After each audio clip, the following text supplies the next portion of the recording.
Hello everyone, welcome back once again.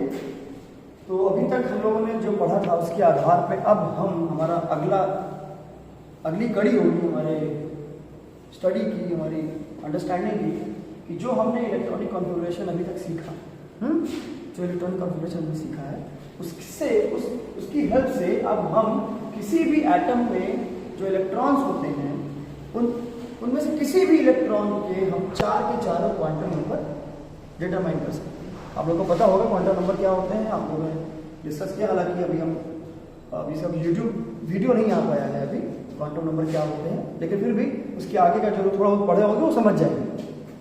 तो किसी भी एटम में मौजूद इलेक्ट्रॉन्स का क्वांटम नंबर अगर आपको डिटरमाइन करना है तो उसके लिए सबसे पहले the most important thing that you should know is electronic configuration. Okay, अब इलेक्ट्रॉनिक कॉन्फ़िगरेशन से क्या होगा? इलेक्ट्रॉनिक कॉन्फ़िगरेशन से आपको यह पता चलेगा कि एटम में इलेक्ट्रॉन्स का डिस्ट्रीब्यूशन कैसा है, कौन सी शेल में, कौन सी सब शेल में इलेक्ट्रॉन्स हैं।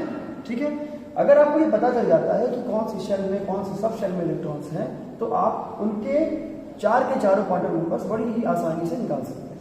ठीक है, कैसे निकालते हैं वो हम इस सवाल के माध्यम से समझेंगे। We will try to understand this particular topic by the help of this question, which says that determine the four sets of quantum numbers of seventh electron of fluorine. Okay, fluorine एक halogen है, most electronegative element है, उससे ज्यादा electronegative कोई दूसरा element नहीं होता। आप इसे आगे चल के पढ़ोगे अभी।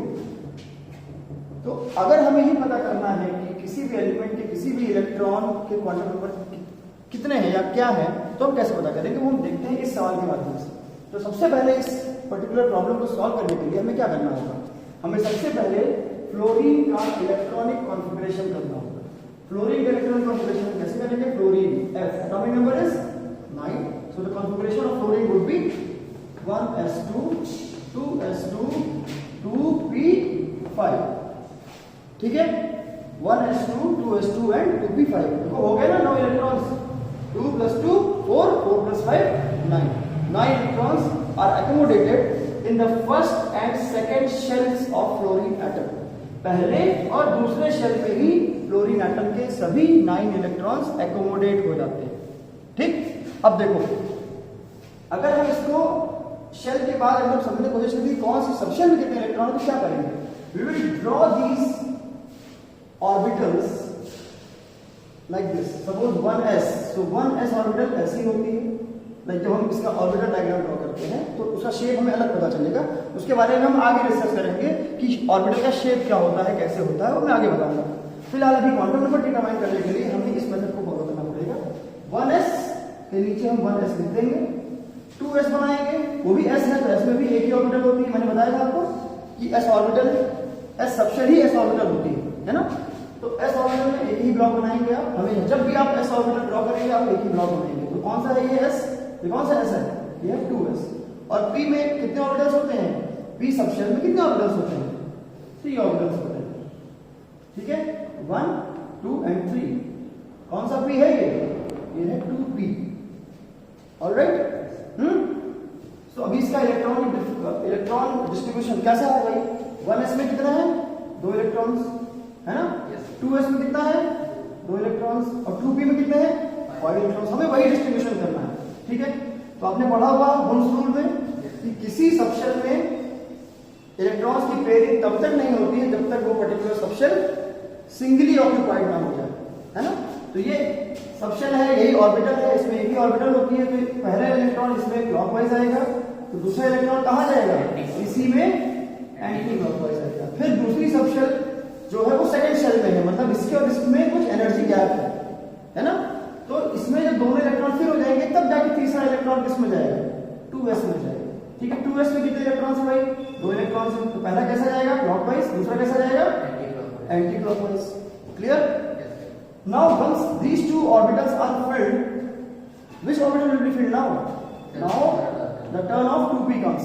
2p में कितने ऑर्बिटल्स है भाई? 2p सबशेल में कितने ऑर्बिटल्स हैं? There are 3 orbitals. कौन कौन से हैं? इनका नाम मैंने बताया था आपको। 2px 2py and 2pz। इसके बारे में भी हम आगे चलकर और डिस्कस करेंगे। ठीक है, फिलहाल आप समझिए कि 5 इलेक्ट्रॉन और बुल्स रूल जो आपने पढ़ा हुआ है वो क्या कहता है कि पेयरिंग तभी होती है जब सबशेल के सभी ऑर्बिटल्स सिंगली ऑक्यूपाइड ना हो जाए। जब तक सभी ऑर्बिटल्स में सिंगल ऑक्यूपेशन नहीं हो जाएगा इलेक्ट्रॉन्स का, तब तक किसी भी ऑर्बिटल में इलेक्ट्रॉन की पेयरिंग नहीं होगी। ठीक है, तो 5 इलेक्ट्रॉन है, पहला कहां जाएगा? First orbital. Second electron will go to the second, because इस सबशेल में अभी सिंगली ऑक्यूपाइड नहीं हुई है सारे ऑर्बिटल्स। थर्ड इलेक्ट्रॉन कहां जाएगा? यहां जाएगा। ऑलराइट, फोर्थ इलेक्ट्रॉन कहां जाएगा? अब जाके पेयरिंग शुरू होगी। Now pairing will start. Fourth electron, fifth electron, the last electron will go to this orbital. Alright, अब सवाल को जरा समझो। ये पहले ये समझ में आ गया? yes, इलेक्ट्रॉन का डिस्ट्रीब्यूशन हमने ऑर्बिटल्स में कैसे किया, समझ में आ गया? अब आप देखो कि अब सवाल क्या पूछा। ओके, तो अभी हमें ये समझना है कि ये सवाल हमसे क्या पूछ रहा है। हमसे सवाल ये पूछ रहा है कि जो फ्लोरीन एटम है उसका जो 7th इलेक्ट्रॉन है उसके चारों क्वांटम नंबर्स कौन कौन से हैं? चारों क्वांटम नंबर कौन कौन से होते हैं? Principal quantum number n, azimuthal quantum number l, magnetic quantum number m और स्पिन क्वांटम नंबर s या ms। ठीक है, तो कौन सा है भाई सातवां इलेक्ट्रॉन? अगर हम इसको पता लगाएं सातवां इलेक्ट्रॉन, तो हम ये कैसे पता करेंगे कि 7th इलेक्ट्रॉन कौन सा है? फर्स्ट, सेकंड, थर्ड, फोर्थ तक तो क्लियर है, आसान है। फिफ्थ कौन सा है? ये 5th इलेक्ट्रॉन है, ये 6th इलेक्ट्रॉन है और 7th इलेक्ट्रॉन ये वाला है। ठीक है, तो इस 7th इलेक्ट्रॉन का जो चारों क्वांटम नंबर है कौन कौन से हैं? प्रिंसिपल क्वांटम नंबर क्या होगा भाई? जो सबशेल के पहले प्रिंसिपल क्वांटम नंबर लिखा होता है, आपको मैंने बताया था। Principal quantum number is 2। Azimuthal quantum number कौन सा होगा? 1। क्या बोला था मैंने? कौन सी सबशेल है? p है ना? तो p में l की वैल्यू क्या होती है? -1। l की वैल्यू क्या होती है? n -1 मतलब 2 - 1 मतलब 1। तो इस पर्टिकुलर इलेक्ट्रॉन का ही नहीं, इन सभी इलेक्ट्रॉन्स का जो अजीमुथल क्वांटम नंबर होगा वो क्या होगा? 1 होगा। उसके बाद कौन सा आता है भाई? Magnetic quantum number. वो क्या होता है? मैंने बोला था 12 + 1 वैल्यूज। मतलब कितनी वैल्यूज? 2l + 1 values, right? तो कितनी है भाई? 2l कितना है? 1। कितना, कितनी वैल्यूज? 3 वैल्यूज। 3 वैल्यूज। तो 3 वैल्यूज आपको दिख रही होंगी ना? एक ये, एक ये, एक ये तीनों वैल्यूज है। ये तीनों वैल्यूज कौन कौन सी है? आपको मैंने बोला था इंक्लूडिंग 0। तो जो बीच वाला जो ऑर्बिटल होता है उसका मैग्नेटिक क्वांटम नंबर 0 होता है। उसके लेफ्ट साइड वाला नेगेटिव साइड में चलने लगेगा और उसके राइट साइड वाला पॉजिटिव। तो इस पर्टिकुलर इलेक्ट्रॉन का मैग्नेटिक क्वांटम नंबर कितना है? +1। इस पर्टिकुलर का ही नहीं, इस ऑर्बिटल में अगर दूसरा इलेक्ट्रॉन भी होता तो उसका भी मैग्नेटिक क्वांटम नंबर +1 ही होता। ठीक है, इस पर्टिकुलर ऑर्बिटल में जितने भी इलेक्ट्रॉन्स हैं सबका मैग्नेटिक क्वांटम नंबर कितना है? 0। इस ऑर्बिटल में जितने भी इलेक्ट्रॉन्स उनका मैग्नेटिक क्वांटम नंबर कितना है? -1। क्लियर? जी सर। तो इस पर्टिकुलर इलेक्ट्रॉन का m ऑफ 7th इलेक्ट्रॉन क्या हो जाएगा? +1। क्या हो जाएगा? +1। और स्पिन चौथा क्वांटम नंबर होता है स्पिन क्वांटम नंबर। तो अगर if the electron is revolving clockwise we say that its spin quantum number is +12, and if it is revolving anti-clockwise we say that its spin quantum number is -12। तो जब clockwise rotate करता है तो representation कैसे होता है? when the spin of electron is represented upside we say that it is clockwise।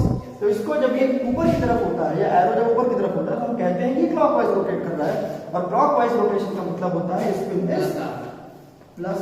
So these are the 4 sets of quantum numbers of the 7th electron of fluorine atom. Hope you all understood. If any doubt persists, कोई भी doubt हो, कोई प्रकार का समस्या हो, कुछ भी समझ में नहीं आया हो, please drop a comment in comment box. I will definitely revert back as soon as possible. Thank you.